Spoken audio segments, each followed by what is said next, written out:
yang dihembus betul-betul. Kamu takkan betul avec apa soit guéri. Non. Le gars crache par terre.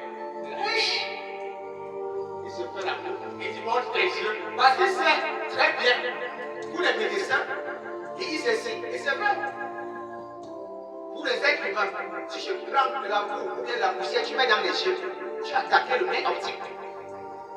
Tes yeux vont plus être remplis de maladies.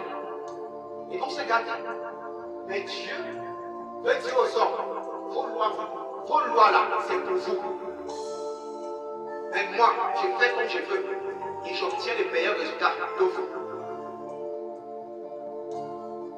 Alors il va faire la boue avec sa salive. Il va mettre cette boue sur les yeux de l'aveugle. Il va dire maintenant, vas-y te laver les yeux dans la piscine de Siloué. Il va laver. Et l'aveugle va ouvrir la vue. C'est marché par le Saint-Esprit qui souffle à Jésus.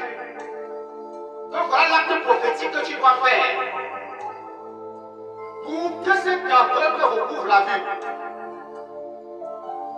C'est le Saint-Esprit. Car Jésus est rempli du Saint-Esprit. La parole de Dieu lui dit quoi? Jésus s'est dépouillé de sa force. Donc il a laissé son pouvoir au ciel. Il a pris encore une œuvre. Et il a été rempli du Saint-Esprit. Et il va commencer à faire son œuvre. Qui va dire au prophète Élisée? Il demanda à Géasi d'aller dire au gérant Naaman de plonger 7 fois au Jourdain pour guérir sa lèvre. C'est le Saint-Esprit, acte prophétique. Marche selon le Saint-Esprit.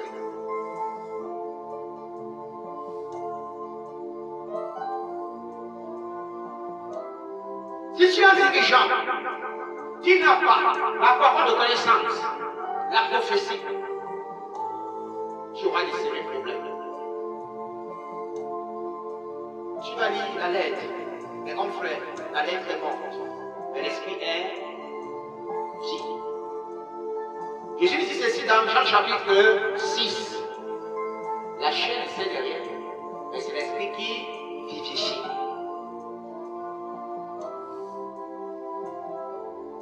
Tu vas lire, les gens vont bien écouter, on va dire, il explique bien. À peine tu finis de prier, les mêmes problèmes recommencent. Parce qu'en fait, l'esprit n'est pas avec toi. Cherche l'esprit. La Bible se sert de rien quand tu n'as pas l'esprit de Dieu. À la dimension de te souffler le plan de Dieu, pour ceux qui viennent devant toi.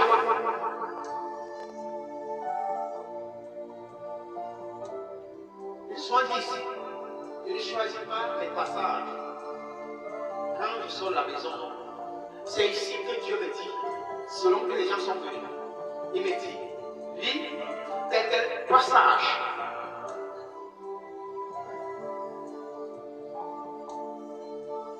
Alors l'apôtre Paul dit ici, cherchons la foi. Cherchons la foi. Ne cherchons pas seulement les actes sans la foi. Est-ce que tu vas me dire? À quoi c'est la foi sans acte? Non. L'apôtre Paul va continuer.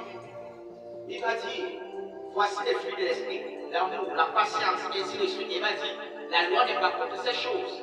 Ça veut dire que si tu as la foi, ça veut dire le Saint-Esprit, obligatoirement, la loi sera appliquée.